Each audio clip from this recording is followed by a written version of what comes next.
নবীন ছোটবেলা থেকেই আকাশের অন্য প্রান্তে যাওয়ার কথা বলতো। সে কারুর ডাকের কথা বলতো। বাড়ির লোকের মনে হতো এটা তার শিশু বয়সের সরলতা। মা, আকাশের ওপর কি আছে? বাবা, আকাশের ওই প্রান্তে কিচ্ছু নেই। মা, ওর ওপরে একটা দুনিয়া আছে। না বাবা, মানুষেরা আজ পর্যন্ত সেখানে পৌঁছতে পারেনি। আমাদের জগৎ তো শুধু এই পৃথিবীতেই। মা, আমাকে আকাশ থেকে কেউ ডাকে। এরকম মনে হয় কেউ বলছে এদিকে আসো। এমনটা হয় না বাবা, এটা তোমার মনের ভুল। না মা, আমি আকাশ থেকে অনেক শব্দ পাই। আমি কি ওখানে যাব? কি করে যাবে? বাচ্চা কিছু ভাবতে শুরু করে। মা হাসতে হাসতে তার মাথায় হাত বুলিয়ে দেয়। 17 বছর পরে কলেজে নবীন তার বন্ধুদের সঙ্গে তার 22তম জন্মদিন উদযাপন করছিল। বান্টি, তুই কি জানিস আকাশের ওপারে কি আছে? এই শুরু হয়ে গেছে। তুই অ্যাস্ট্রোনট হয়ে যা ভাই, তারপর জেনে আমাদের বলে দিস কি আছে ওখানে। অবশ্যই অবশ্যই। সবাই হাসতে থাকে। পার্টিতে ক্লান্ত থাকার কারণে নবীন তাড়াতাড়ি ঘুমিয়ে পড়ে। সকালে সে একদম তরতাজা উঠল। তার এমন মনে হলো যেন তার শরীর হাওয়ার থেকেও হালকা হয়ে গেছে। মনের মধ্যে অজানা উৎসাহ আর খুশি ছিল। বাহ, আজকে সকালটা কত সুন্দর, সবকিছু কত সুন্দর আর ভালো লাগছে। তারপরে সে বাগানের মধ্যে চলে যায়। ঠান্ডা হাওয়া বইছিল, আবহাওয়া মনোরম হচ্ছিল। হাওয়া অনুভব করতে করতে নবীন ওপরের দিকে তাকালো। আজ তার কাছে আকাশটা ভয়ের নয়, খুব সুন্দর দেখাচ্ছিল। সে একভাবে সেটা দেখেই যাচ্ছিল। তখন হঠাৎই মেঘেদের চিরে আকাশ থেকে প্রতিধ্বনির আওয়াজ আসছিল। আয়, এবার আয়। নবীনের মনোযোগ নষ্ট হলো এবং সে চারিদিকে তাকালো। আওয়াজ আবারও প্রতিধ্বনিত হলো। আয়। এই শব্দের ধ্বনি ধীরে ধীরে জোরে, আরো জোরে হতে শুরু করলো। এত জোর হতে থাকলো যে নবীনের অসহনীয় লাগলো, আর সে বসে পড়ে তার দুটো হাত কানের ওপরে রাখলো। হঠাৎই আওয়াজ বন্ধ হয়ে গেল আর এক অদ্ভুত নিস্তব্ধতা ছড়িয়ে পড়ল। নবীন তার দুটো হাত ওপরে তুলে দাঁড়িয়ে পড়ল আর শক্তিশালী দমকা হাওয়ার সঙ্গে পাখির মতো ডানা মেলে উড়তে লাগলো। সে উঁচুতে, আরো উঁচুতে উঠতে উঠতে মেঘেদের চিরে আকাশের একদম ভিতরে পৌঁছে গেল। আকাশের মধ্যে সব কিছু সাদা ছিল। নবীন স্থির হতে পারছিল না, এখনো উড়েই যাচ্ছিল। তখন মেঘেদের মধ্যে থেকে 7 জন মানুষ প্রকট হলো। ওদের দেখে সে ভয় পেয়ে গেল। বাঁচাও, বাঁচাও, বাঁচাও! ওই লোকগুলো তাকে দেখে ভয় পেল আর আবারও মেঘের মধ্যে পালিয়ে গেল। তারা তাকে মেঘেদের আড়ালে লুকিয়ে দেখতে থাকে। নবীন এখনো উড়েই যাচ্ছিল, সে দাঁড়াতে পারছিল না। তারপরে একজন মানুষ মেঘের আড়াল থেকে বেরিয়ে এসে নবীনের সামনে দাঁড়িয়ে পড়ল। তাকে দেখে দ্বিতীয় জন, তারপরে তৃতীয় জন, এমন করে 7 জন তার সামনে এলো। তারা একে অপরকে দেখল। তারপর তাদের মধ্যে একজন তার আঙুল দিয়ে নবীনকে ছুঁলো। তখন বিদ্যুতের মতো আলো হলো। এখন নবীন এক জায়গায় দাঁড়াতে পারলো। তার ওড়া বন্ধ হয়ে গেল। তোমরা কে? এটা কোন জায়গা? তোমরা এখানে আমায় নিয়ে এলে কি করে? কেউ কোনো জবাব দিল না। তোমরা আমাকে ওখানে কেন বাঁচতে দিলে না? বলো, আমাকে এখানে কেন বলেছো? আবারও কেউ কোনো উত্তর দিল না। তারা কেবল ঘাড় ঘুরিয়ে একে অন্যকে দেখতে থাকলো। আমি বাড়ি যাব, ছাড়ো, ছেড়ে দাও প্লিজ আমায়! চিৎকারের শব্দ চারিদিকে ছড়িয়ে পড়তে থাকলো, যেই কারণে মেঘও দুলতে থাকলো। 7 জন মানুষ ঘাবড়ে গেল আর সবাই একে অন্যের হাত ধরে গোলাকারে দাঁড়িয়ে পড়ল। নবীন কিছুই বুঝে উঠতে পারছিল না যে আসলে এগুলো হচ্ছেটা কি। ও বেচারা নিজের মাথায় হাত রেখে কাঁদতে শুরু করে। তখন ওই 7 জনের মধ্যে একজন মানুষ ওর মুখের একেবারে কাছে এলো আর ওকে দেখতে থাকলো। সে দৌড়ে মেঘের মধ্যে গেল আর একটা বুড়ো মানুষকে সঙ্গে নিয়ে ফিরে এলো। নবীন তাকে দেখে আবারও চিৎকার করলো। মেঘ কাঁপতে লাগলো। বুড়ো মানুষটাকে বাদ দিয়ে বাকি সবাই ঘাবড়ে গিয়ে মেঘের মধ্যে পালিয়ে গেল। বুড়ো মানুষটা নবীনকে মুখের ওপর আঙুল রাখার ইশারা করলো। তারপর সে তার কাছে গেল আর তার একটা হাত ওর মাথার ওপরে রেখে নিজের চোখ বন্ধ করে নিল। বিদ্যুতের মতো একটা তীব্র আলো হলো। বুড়ো মানুষটা চোখ খুলল। তোমার নাম কি? আপনি আমার কথা বুঝতে পারবেন?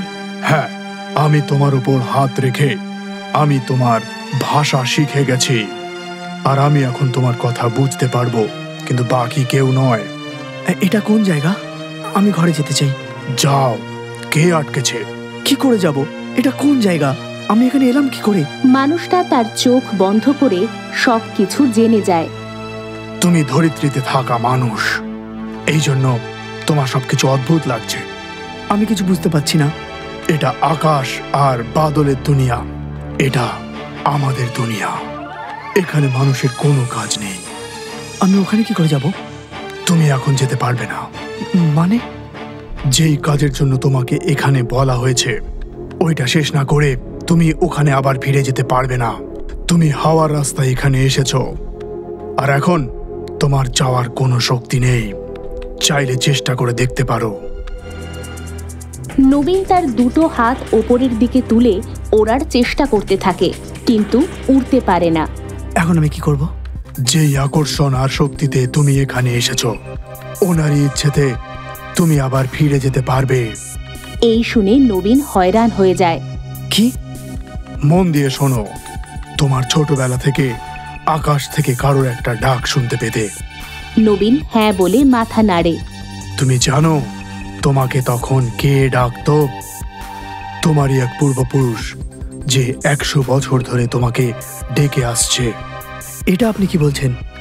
এই দুনিয়া মানুষের নয়, আর তোমার পূর্বপুরুষ মৃত্যুর পরে আমাদের মতো হতে পারবে না, আবার মানুষের মতো হতে পারবে না। ও মাঝখানে ভেসে গেছে। মাঝখানে? কোনো মানুষ মৃত্যুর সময় নিজের কাছের লোকের থেকে জল খেয়ে নিজের তেষ্টা মেটানোর পরই আমাদের মতো এই আকাশের দুনিয়ার অঙ্গ হতে পারবে। তোমার পূর্বপুরুষ মৃত্যুর আগে পিপাসু ছিল, ওই সময় ওর কাছে কেউ ছিল না, এই জন্য ও আমাদের মতো হয়ে উঠতে পারেনি। এরকম কি করে হতে পারে? এই রকমই হয়েছে। ওকে তোমার পরিবারে কতজনকে বলার চেষ্টা করেছিল, কিন্তু ওর আওয়াজ কারোর অব্দি পৌঁছায়নি। কেবল তুমি ওই আওয়াজ শুনতে পেয়েছো। তো এখন এটা তোমার কর্তব্য, তুমি ওনাকে সাহায্য করো। আমার এসব বড্ড অদ্ভুত লাগছে। তারপরে হঠাৎ করে নবীনের চোখ কালো থেকে নীল হয়ে গেল। তাকে দেখে লোকটি বলে, তোমার চোখ নীল হয়ে গেছে, তুমি এখন ওনার সাথে দেখা করতে পারো। চলো আমার সাথে। সে নবীনকে মেঘেদের মধ্যে নিয়ে যায়। সবকিছু দুধের মতো সাদা, একদম পবিত্র, নির্মল। এখানে অনেক শান্তি। লোকটি মৃদু হাসে। সামনে সাদা ধোঁয়া উঠতে থাকে, আর তার মধ্যে থেকে নবীনের মতো দেখতে একজন গোঁফ সমেত নীল চোখের মানুষ প্রকট হয়। ইনি হলেন তোমার পূর্বপুরুষ। যাও, ওনাকে জল খাওয়াও। নবীন তার কাছে গিয়ে সবকিছু ভুলে গিয়ে ব্যাস তাকে দেখতেই থাকে। ওনাকে জল খাওয়াও। নবীনের হঠাৎই একটা ঝটকা লাগে, আর তার হুঁশ ফিরে আসে।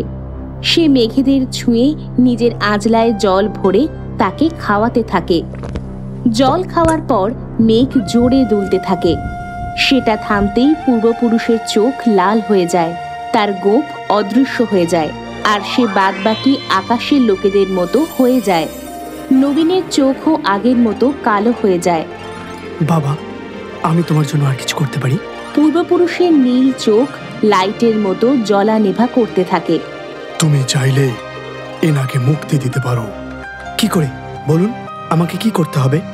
তোমাকে আমার জন্য একটা রহস্য উদ্ঘাটন করতে হবে বাবা, যেটা আমার মৃত্যুর পর আমার সাথে চলে গেছে। কি রহস্য? এটা তোমাকে নিজেকেই মনে করতে হবে। নবীন হ্যাঁ বলে মাথা নাড়ে। এখন এর যাওয়ার সময় হয়ে গেছে, এ আর এখানে থাকতে পারবে না। লোকটি হ্যাঁ বলে মাথা নাড়ে। লোকটা নবীনের মাথায় হাত রাখে, আর তীব্র আলো হতে থাকে। তুমি এখানে যে কাজ করতে এসেছিলে ওটা পুরো হয়ে গেছে, আর তোমার বাবার মুক্তির পরে তোমার এখানের কোনো কথা স্মরণে থাকবে না, আর তোমার আকাশ থেকে কোনো ডাকার আওয়াজ আর পাবে না। তুমি খুশিতে তোমার জীবন কাটাতে পারো। তারপরে লোকটি তার আঙুল দিয়ে নবীনকে ছুঁয়ে দেয়। তখন নবীন আগের মতো উড়তে শুরু করে। এইবার তুমি যেভাবে এসেছিলে ঠিক ওইভাবে চলে যাও। নবীন তার দুটো হাত তুলে হাওয়ার মধ্যে পাখির মতো ডানা মেলে উড়তে উড়তে আবারও তার বাগানে ফিরে চলে আসে। সে বাগান থেকে কিছু ফুল ছিঁড়ে নেয়, একটা কলসে জল ভরে সেই ফুল তাতে দিয়ে চোখ বন্ধ করে মেঘেদের দিকে তাকিয়ে পূর্বপুরুষের ধ্যান করে তাকে একটা গাছের পাশে রেখে দেয়। পরের দিন সকালে ভোরবেলায় সে উদিত সূর্যকে সেই জলে অর্ঘ্য দিয়ে সেখানেই বসে পড়ে। সে রহস্যের ব্যাপারে ভাবতে থাকলো। কিছু তো সাহায্য করো। সমস্ত সীসা ভেঙে দাও, সমস্ত সীসা ভেঙে দাও।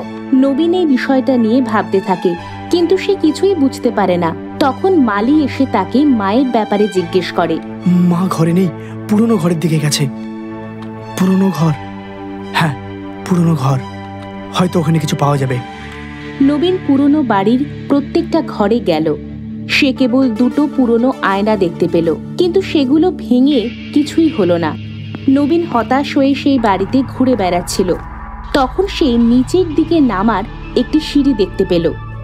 সিঁড়ির নিচে বানানো ঘর যখন সে খুলল তো সে হয়রান হয়ে গেল। ঘরের সব কটা দেওয়াল আয়নায় ঢাকা ছিল। একটা একটা করে সে বেশিরভাগ আয়নাই ভেঙে ফেলল, কিন্তু কিছুই হলো না। সে হতাশ হয়ে মাটিতে বসে পড়ল। তারপর রেগে গিয়ে সে শেষ আয়নাটাও ভেঙে ফেলল। যেই ওই আয়নাটা ভেঙে মাটিতে পড়ল, সেখানে একটা দরজা দেখা দিল। নবীন তার ভেতরে মহাদেবের একটা খুব সুন্দর মূর্তি পেল। ওটা নিয়ে সে বাইরে চলে এলো, কিন্তু রহস্য এখনো অমীমাংসিতই রইল।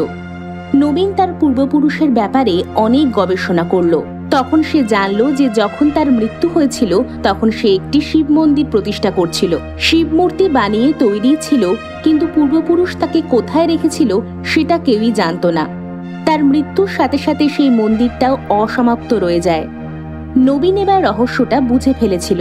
সে মন্দিরের নির্মাণ করে মহাদেবের মূর্তি সেখানে স্থাপন করলো।